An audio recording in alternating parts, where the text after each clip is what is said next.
After their near-death experience, it made no sense to them to get ahead at someone else's expense.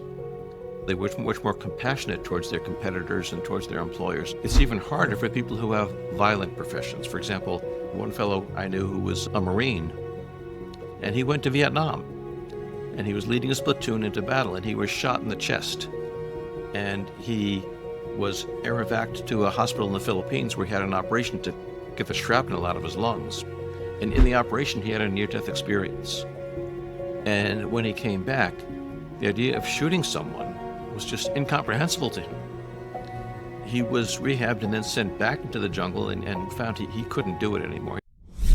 The episode you're about to watch has been republished. My podcast channel reaches a lot more people now, and there's certain episodes that have slipped under the radar, and I wanted to bring them up for your attention because I truly feel they are worth listening to. So please be sure to let me know what you think of this episode in the comments below. And of course, let's continue to connect. Let me know where you are in the world and where you're listening and tuning in from. I love reading it. It's amazing, isn't it, that we can do this? And the other thing I want to say as well is find out where we are if you want to put your spiritual boots on and come and join us at one of our 5-day retreats or one-day events around the world. Links are below as well if you want to find out more what we're up to. Much love from me. Enjoy. Beautiful. Bruce, welcome to the podcast. Thank you, Guy. I'm delighted to be here with you today. I just want to mention, give Paul Arond a shout out. I had him on the podcast a few weeks ago, and I was chatting to him off air afterwards and said, you know, Paul, you obviously know a lot of people. Is there anyone you should suggest to come on the show? And he instantly said you, Bruce. So, which was wonderful. And you've been on my radar anyway, because I know your book came out in March after. And it's always, these topics just fascinate me. So I'm excited to see where this conversation leads us today. So welcome anyway, Bruce. Thank you. Welcome. I ask everyone on the show, starting out, and if we were at an intimate dinner party right now and you were sitting next to a complete stranger and they got talking to you and asked you what you did for a living at the moment, what would you say? I would say that I'm a retired psychiatrist. Beautiful. Does do you ever bring forward the NDE and the research around that, or does it normally depend on the person? It depends on the person. That's not something I lead with. There's still too many people who look at you strangely if you talk about that right away. So I get to know them first. Yeah, fair enough. And on that, strangely, because I got to be honest, Bruce, I was really nervous, if you like, about coming out with speaking about anything beyond the physical and spirituality, and especially in my old company and industry, I was kind of known for something very different. And when making the transition, I was like, holy shit, what are people going to think of me? But I realized, I don't know, it was almost like people that cared really cared and people that didn't say anything. I don't know, what's it been like for your experience when, like, especially bringing a book out? I mean, you've brought a book out. It's not like you're hiding in the closet talking about No, but stuff, actually, I've seen a tremendous change in the half century that I've been doing this work. When we first started talking about near-death experiences back in the early 1980s, no one knew what we were talking about. And most people sort of raised their eyebrows and shook their heads. And now everyone knows about them. Everyone's heard about them. And most people have a friend who's had a near-death experience if they haven't had one themselves. And I've particularly noticed a difference in health professionals. That, 40, 50 years ago, no one heard about these things. And now everyone hears about them from their patients. And they're recognized as something that commonly happens to all patients. And it profoundly affects their lives. Yeah, it is fascinating. I was only looking at my YouTube channel a couple of days ago because I've had now 150 odd conversations kind of exploring the science and spirituality and these topics. And anyone that's had near-death experiences, there's been about 4 or 5 conversations I've had on there. And they all had so many views, it's not funny. Like there seems to be a real hunger around it, which is wonderful. There is a great hunger for this information. What led you to look at it in the first place? I mean, 50 years of looking at this is remarkable. Yeah. When you think about it. Well, I started out as a mainstream scientist. My father was a scientist, and he kind of taught me that that's the way you learn about the world, through empirical observation, collecting data. But he also told me that if you study things that we already know pretty much, you can just move the decimal point a little bit, but you don't really make any breakthroughs. You make the great breakthroughs in science by studying things we can't understand at all. So I went through, college and medical school with that materialistic mindset that the physical world is all we have, and that when you die, that's the end of it. And then when I started my psychiatric training, one of the first patients I was asked to see in the emergency room was a woman who had come in with an overdose. And I was asked to go down and evaluate her, and I couldn't because she was totally unconscious. I couldn't arouse her no matter what I did. But her roommate was waiting for me down the hall in another room. So I went down the room to talk to that patient, the roommate, and got information about the patient, what was going on in her life and what she might have taken. Now, this was a very hot evening in late summer in Virginia, in the United States, and it was very swelteringly hot. Back in the 70s, there was no air conditioning. And before I had just gotten the page to go down to the emergency room, I was eating dinner in a hospital cafeteria.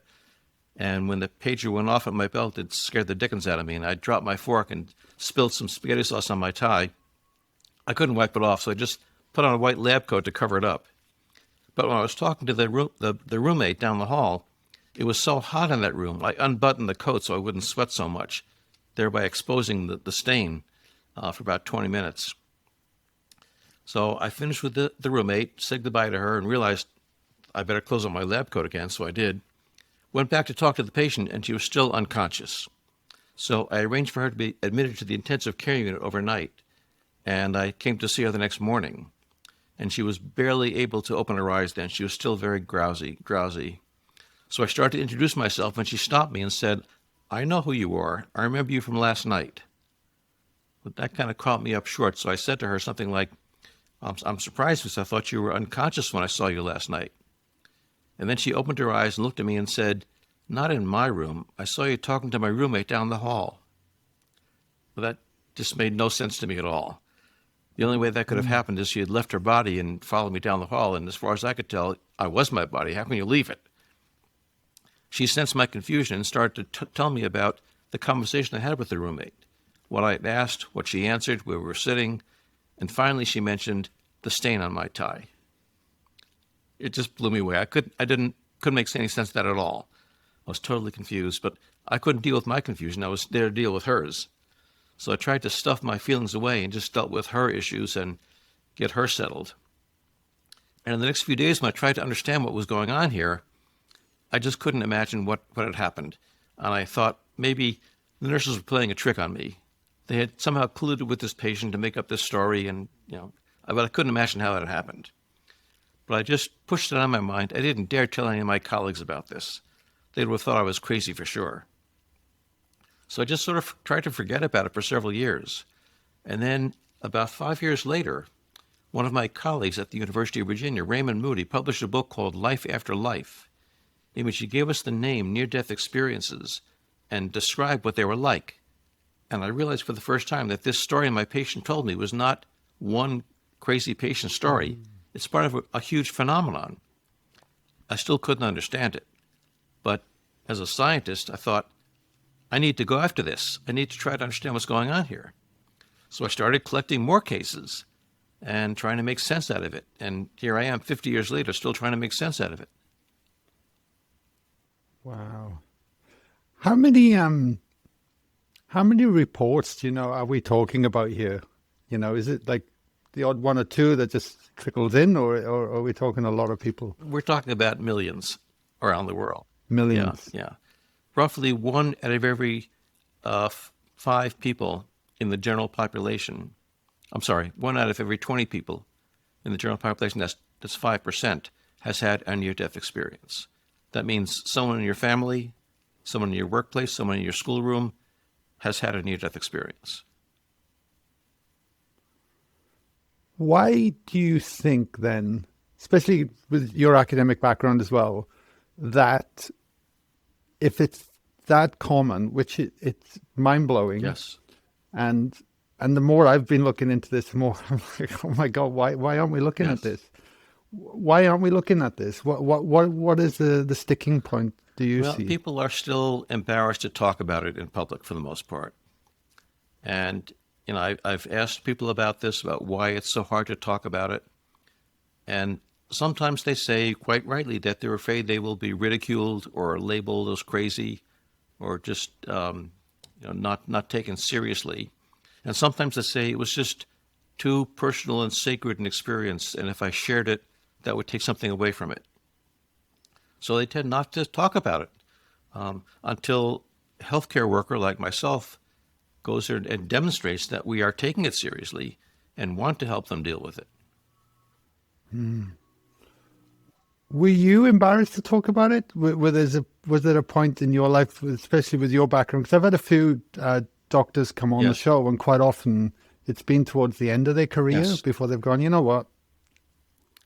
Yeah. It was a yes for you as Yes, well? it was. It was. In fact, I basically lost one job because I wouldn't stop talking about this. But I Really? was able to publish articles in mainstream medical journals about near-death experiences by being very cautious about what I would say. And I would talk a lot about the after effects, how it affects people's lives and so forth, and what was going on physiologically. But I couldn't put into those medical journals anything about spirituality or mind being separate from brain or, God forbid, spirit or soul or anything like that. And it's not until I retired that I decided I want to really say something now. So I wrote this book after to describe to the general public what these things are all about and what we can learn from them. Got it. And what qualifies then a near-death experience? Because do you get people coming to you, oh no, that's not a near-death experience. That was just a bump on the head or something. Or yeah, how do you fit it into a category? Yeah. Well, these are experiences that many people have when they come close to death or sometimes when they're pronounced dead. And they have unusual experiences that are hard to explain, like a sense of leaving the physical body, having a sense of overwhelming peace and well-being,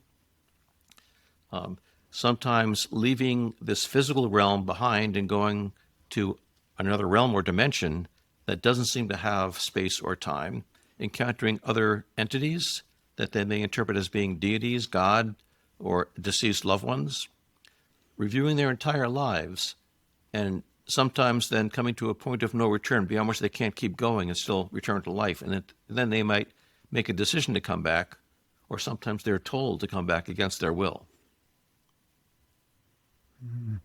Got it. What fascinates me about this is that there's, like, as I was talking to you about off air earlier about an experience I had that for me became no doubt that there's got to be more to life than this physical aspect. That's just my belief, right? And it has fundamentally changed something within me that will never go back now. Is that what you are finding? Because I believe there's over 1,000 cases you've researched and for this book, right? Is that one of the main things that come from this? Because I don't want to throw too many questions at you right now. Let me just start there first. Right. That's almost universal among people who have near-death experiences. They say they never go back to the way they were before. They realize that they are now part of something much greater than themselves. They realize that we're all interconnected and that we have responsibilities to one another, as well as to the universe, to the natural world. And they can't go back to living their lives as they always did in some cases. If you were leading a very spiritual life beforehand, then it may be completely compatible with the way you live your life after the NDE. But many people are not. I know many people who were in cutthroat businesses, who were cheating and so forth, and after their near-death experience, it made no sense to them to get ahead at someone else's expense, and they couldn't continue in that that business. They had to either get out of the business or change the way they did their businesses. So they were much more compassionate towards their competitors and towards their employers and so forth. It's even harder for people who have violent professions. For example, police officers or military officers. And I've known some of those. One fellow I knew who was a Marine. I know him a bit when he was in high school. He was a high school bully. And his goal was always to be in the Marines and be a macho guy. And he went to Vietnam. And he was leading his platoon into battle. And he was shot in the chest. And he was air evac'd to a hospital in the Philippines where he had an operation to get the shrapnel out of his lungs. And in the operation, he had a near-death experience. And when he came back, the idea of shooting someone was just incomprehensible to him. He was rehabbed and then sent back into the jungle and found he couldn't do it anymore. He couldn't shoot his gun. So he ended up leaving the Marines and coming back to the United States and ended up training to become a medical technician.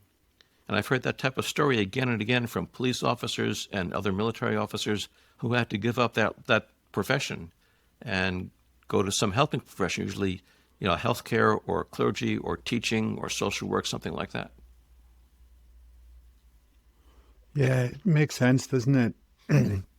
I often wonder in what history tells us about connection, because in my opinion is now that as a Western society, especially, we've almost severed the connection to any practices that support something greater than ourselves. We very much evolved in consumerism and this hunger for more, and yet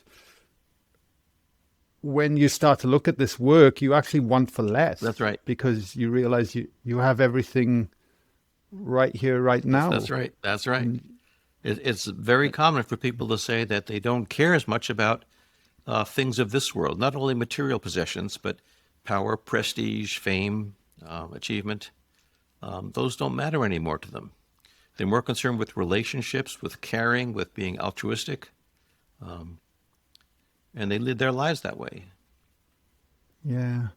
Well, so for the listener, and I'm sure you must have been asked this question or somewhere around it, but let's say you're listening to this, you're just commuting to work, you're listening to a great podcast, and you think, and you're pondering on this right now, right? You're like, wow, this, like, really? This, and there's like, what, do I have to nearly die to actually then go and have this experience? And have you found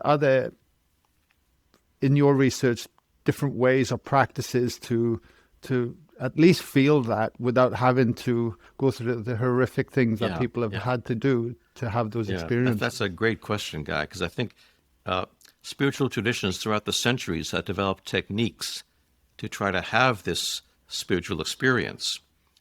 Most of them involve some sort of safe sensory deprivation, going out into the desert, starvation, hunger, and so forth. Spinning around, drumming, meditative techniques, and psychedelic drugs. Various cultures have used psychedelic drugs to try to achieve this other state. What we found in some research here is that college students who are taught a class in near-death experiences tend to have some of the same after effects in their lives. They become much more altruistic, much more caring towards other people. Now, we don't know how long that lasts. We know with near-death experiences it lasts for decades. We've done follow-up with these students for about 2 years, and it's persistent at least that long. But that suggests that just learning about these experiences can help make people make changes in their lives. Wow. Well, that even reinforces then, surely we should be at least educating people around this more. Definitely. To create more harmony. Yes. Within Western society. And that's in fact why I wrote my book. There you go. So, for the skeptic, are there any correlations? Like, it's like I've had a few scientists on here as well about measurements and is there where are we at in terms of measuring the unmeasurable, basically? Yeah. That's a good question. I started off as a skeptic, and I like to think I still am a skeptic, not in the sense that I don't believe anything, That's not skepticism, but I reserve judgment until I know all the information. So when I first started this research, I was coming from a materialistic mindset. So I assumed there had to be some physiological explanation for this. So we looked at things like how much oxygen is getting to the brain, what kind of drugs are given to people in this near-death state. And one after another of these hypotheses, we collected data to test them and ended up disproving them. For example, people who have a near-death event, like a cardiac arrest, and report a near-death experience actually have better oxygen flow to the brain than people who don't have near-death experiences. And likewise, people who are given a lot of drugs as they're approaching death tend to have fewer near-death experiences than people who aren't given as many drugs. So, I mean, that doesn't say that the drugs stop you from having the experience. Maybe it stops you from remembering them later on. But they're certainly not causing the experience. Yeah. So there have been many hypotheses involving different parts of the brain, different erratic electrical activity in the brain, and those that we've been able to test by collecting data have all been disproven. Yeah. Okay. Where do you think this is going? I think as part of a larger movement to bring back spirituality into Western society. It's always been a part of Eastern society, and it's been interesting. I went to a conference in Dharamsala in India, in the Dalai Lama's compound, which was a conference between Western scientists and Buddhist monks about their approach to the world.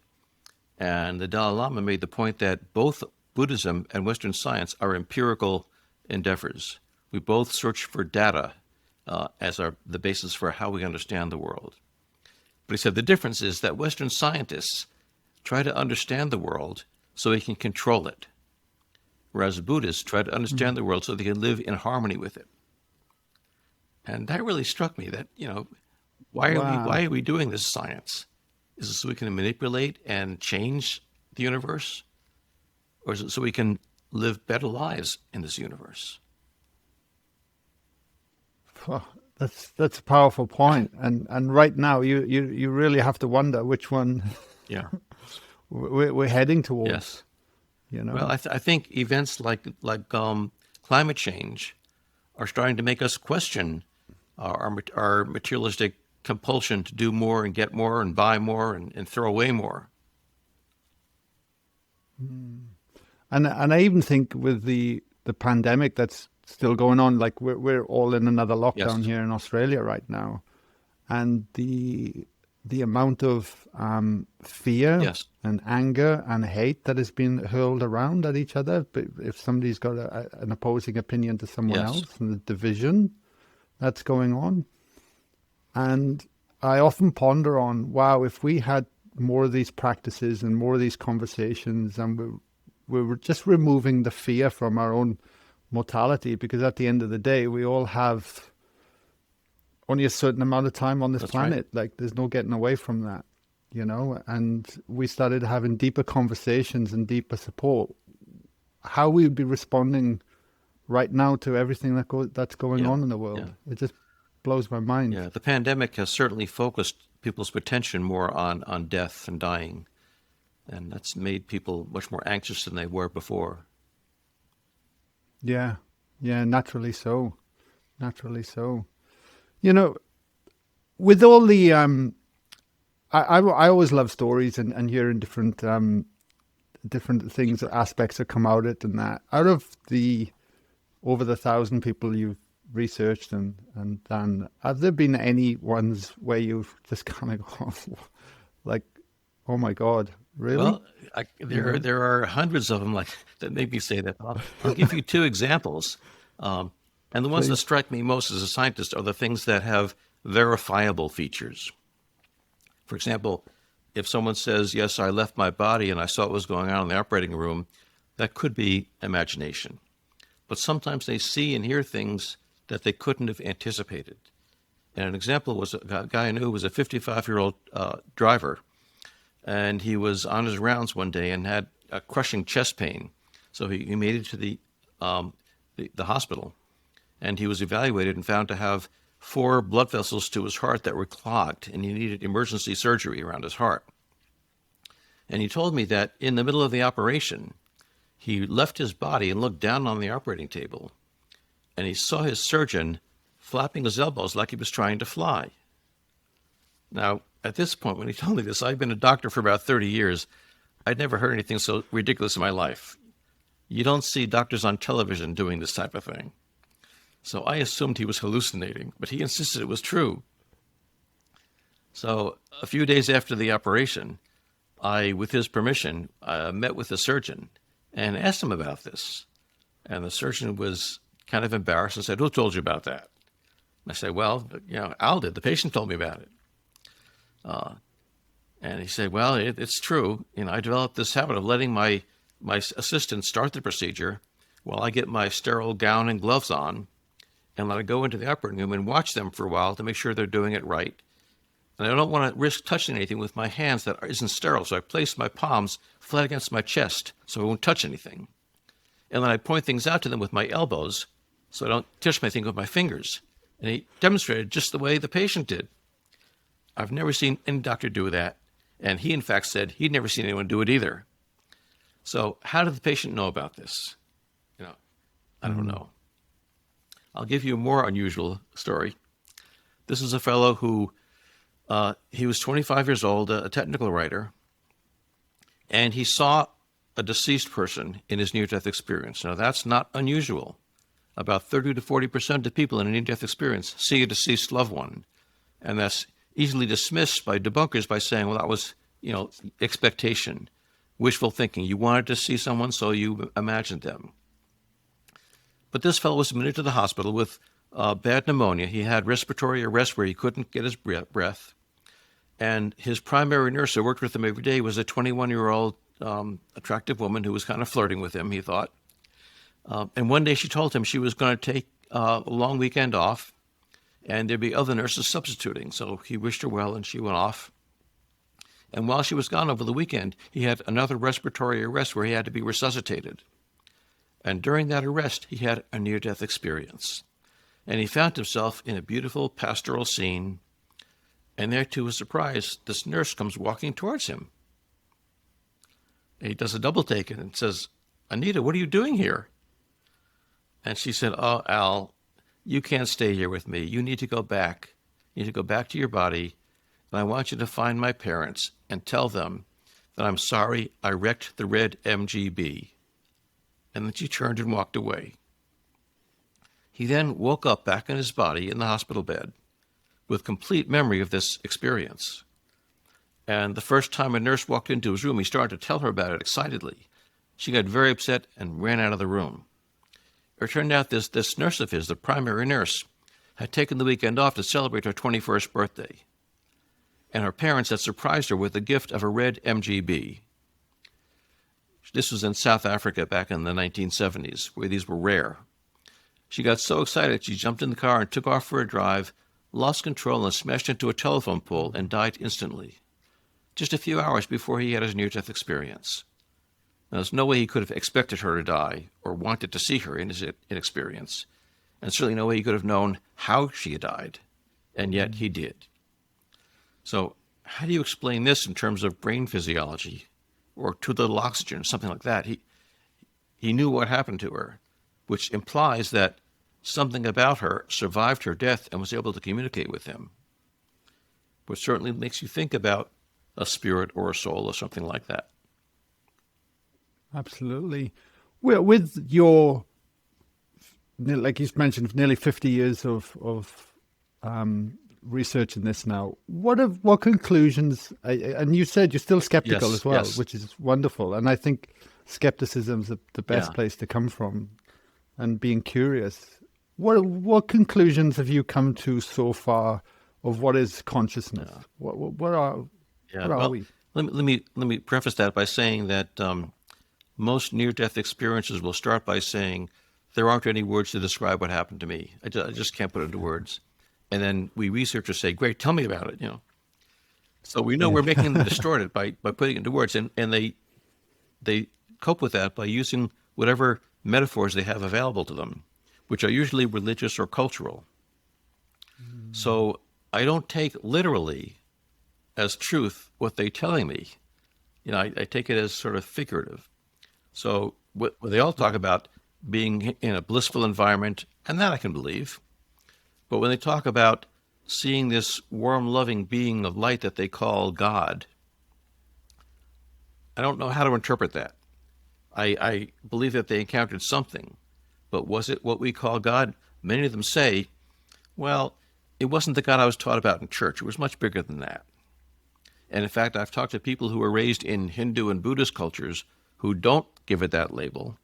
They talk about a warm, loving being, or they may give it a different label, but they certainly wouldn't call it God.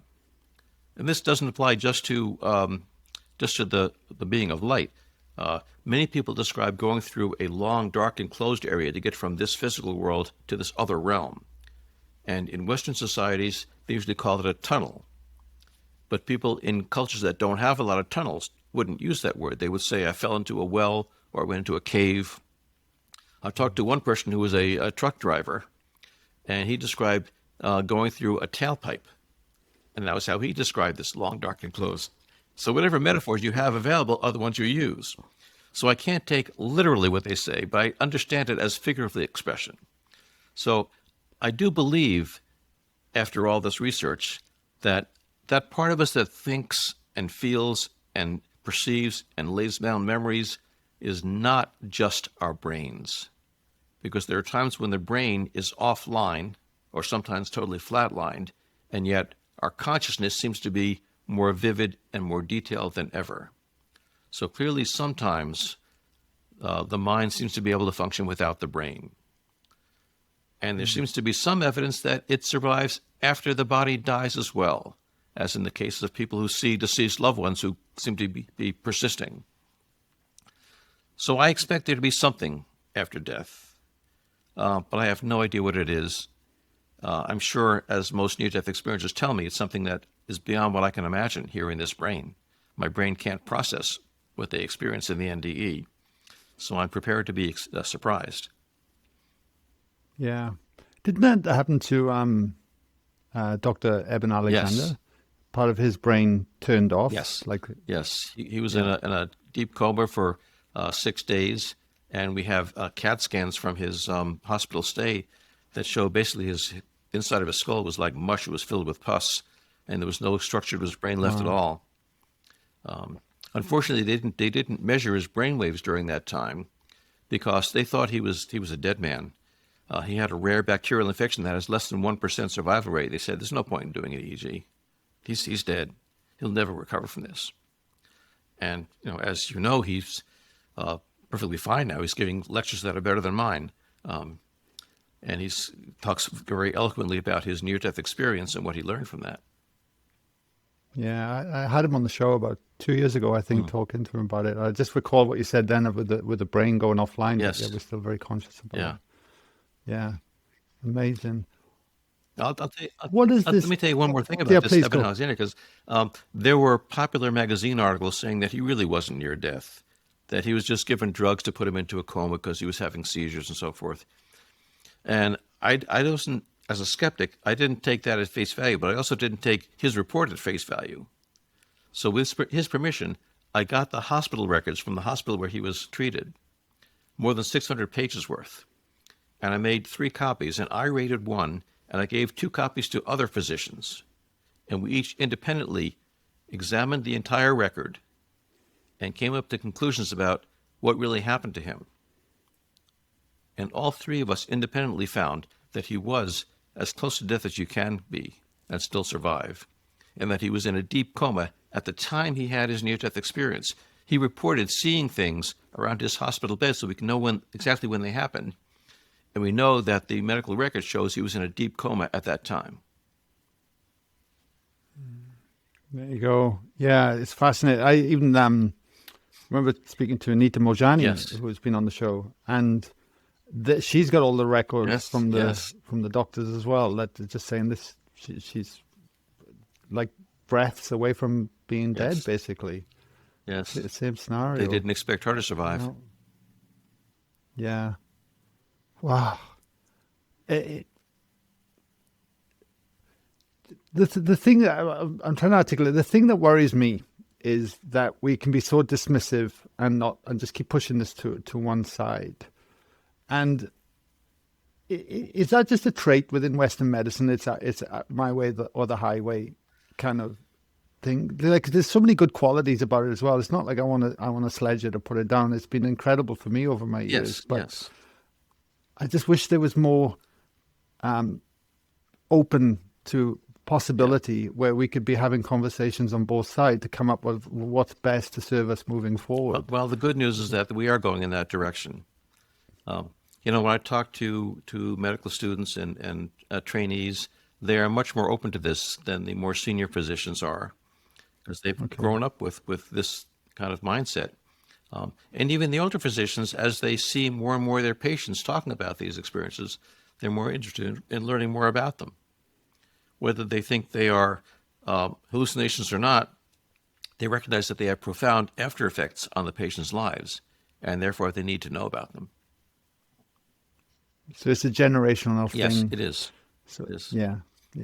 It's the next generation. I even heard Obama in an interview speaking about the next generation that's coming through will be a very different ruler to the ones that are in power now.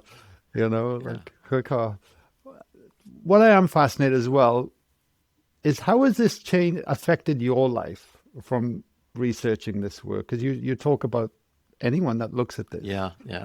Well, when I started out, I was incredibly arrogant, and I thought we were going to have all the answers and everything was solvable with science. And now I'm quite comfortable with the idea that we're not going to have all the answers, that the unknown is not necessarily our enemy. They're just things that we can't formulate the right questions for. And we may have all the answers when we die, we may not, but that's fine. I'm fairly convinced that the universe is a friendly place, as most near-death experiencers say, and as Albert Einstein said. And I'm comfortable with not knowing all the answers. Yeah. Have there been reports of a bad the NDE? We're just like, I don't want to go through that again. Oh my God, There are some reports of unpleasant experiences. We don't know how many there are. Most people who have looked into this have found between 1% and 5% of near-death experiences are unpleasant. But it's hard to have any confidence in that because it's so hard for people to talk about the unpleasant experiences. So there may be a lot more that we're not hearing about. People who have them often say, well, there must be something wrong with me if I had this bad experience. Everyone else is having a good one. What's wrong with me? And they're painful to relive, so they don't want to remember them. So they try to forget about them. Yeah. I find that fascinating because I did a plant-based journey, ayahuasca, many years ago, about 8 years ago. And to be honest with you, I was terrified, but I wanted to confront my own fears and explore this. But there were elements in it that were really dark and heavy and extremely painful. Yes. But as I surrendered into them more, on reflection, when I come out of it the other side, they were actually all teachings. Yes. They were all part of something much bigger than I could comprehend with my mind at the time. Yeah. And I look fondly at, when I think about these things, that everything has a much bigger wisdom behind it, if you like, than sometimes we can comprehend. Right. Joseph Campbell wrote about the hero's journey, where you have to go through all sorts of travails before you finally get enlightened. What we do know is that it's not true that nasty people have bad near-death experiences and good people have pleasant experiences. There's no correlation there, which shouldn't surprise us because we have accounts from Christian saints who had horrible dark night of the soul experiences, St. Teresa of Avila and St. John of the Cross and so forth. Yeah. Have you had any experiences yourself, or is it more purely just coming from an interest, research, and getting this message out there, or do you desire to? If that's the other question, or you just I don't particularly desire to. I kind of like having my rational scientific approach to things, and I'm pretty convinced that after I die, I will have more awareness than I have now. So I'm not in a rush to get there. But I have been opened up a lot more to the unknown and to unusual experiences. And I think, I'm not sure I have more now, but I certainly recognize them more now. I tend not to deny them when they happen to me now. Yeah, yeah, beautiful. Your book After has been out a couple of months, if I'm Yes, not yes. mistaken. How has it been received? Pretty well. Yeah, it's gotten some good reviews. I guess people who don't like it don't talk to me about it, so I don't hear about the negative reviews. Uh, but it's been selling at a pretty fairly steady clip since it was published, and I've been very pleased with the reaction so far. Yeah, beautiful. And when putting this book out to the world, what is your hope for it, or your want for it? What is the intention behind it? What a reader will get from Just it? spread information about near-death experiences. It's partly as a thank you to all the thousands of near-death experiences who talk to me. This is sort of a validation for them that this is a real Oh, experience that really is an important part of their lives. But it's also to spread the word to other people who haven't had the experiences yet, that these experiences point toward basically the golden rule, that you should do unto others as you would have them do unto you. And most near-death experiences say this is a law of the universe. It's not just a guideline we're supposed to follow. But when you hurt other people, you hurt yourself. There's no way to avoid that. It's like the law of gravity. You can't escape it. And that we're all interconnected, so that helping someone else is helping yourself as well. yeah, absolutely. And so within the book, there are different stories and different Yeah. people's experiences, and Yes. it's all broken Yeah. down. More than 100 Yeah. stories in the book. Yeah. Wow. Fantastic. I look forward to reading Yeah. it. I look forward to getting into it. Bruce, I ask, before we wrap things up, I ask some set of Sure. questions on the show. And it's more just to get to know you a little bit as well, and for other people out there. And one question I tend to ask is, has there been a low point in your life that has later become a blessing? Wow.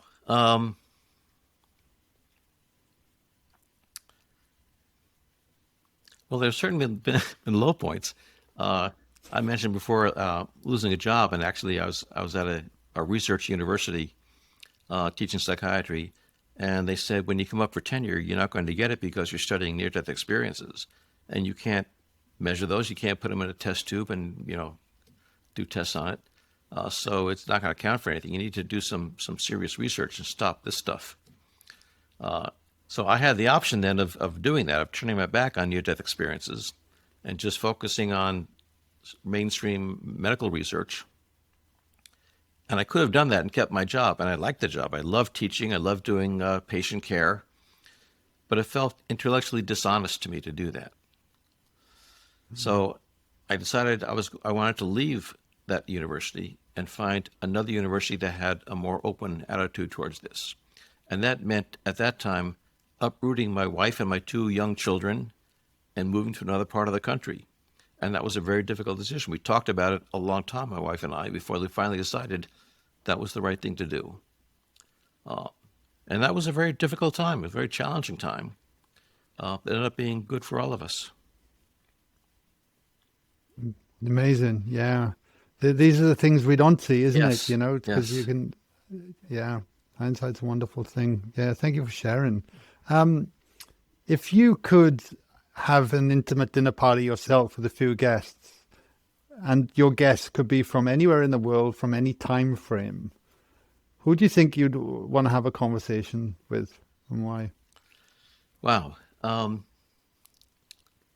Well, having met the Dalai Lama once, I could not get Oh, I wow. could not get enough of him, and I would gladly spend, you know, numerous dinner parties with him. Um, I think Desmond Tutu is another character I'd like to spend a lot of time with. People who have both a strong sense of spirituality that's inherent in their sense of who they are, but also have an appreciation for science. I think some of our great scientists are as well. I think Albert Einstein was certainly like that. I think Carl Sagan was like that. He talked about science being a great source of spirituality. So I think there's no contradiction between science and spirituality. I think they're complementary ways of looking at the world. And, you can't get a good picture of the world without looking at both. It's both a scientific world and also a spiritual world. And if you ignore either one, you're not getting the total picture. Yeah, totally. Last question. With everything we've covered today, is there anything you'd love to leave the listeners to ponder on? Well, I'd like to emphasize that these are common experiences, and furthermore, they're normal experiences. They happen to normal people in abnormal circumstances. They have nothing to do with mental illness. And as a psychiatrist, I've studied this extensively and tried to tease it out, and there's no connection. They strongly suggest that mind and brain are not the same things, that there are times when the mind seems to function without the brain, and therefore the mind may function after the brain ceases to exist, after we die. And finally, that near-death experiences suggest that we are all in this together. We're all interconnected. And that treating other people the way you want to be treated makes life much more meaningful and fulfilling.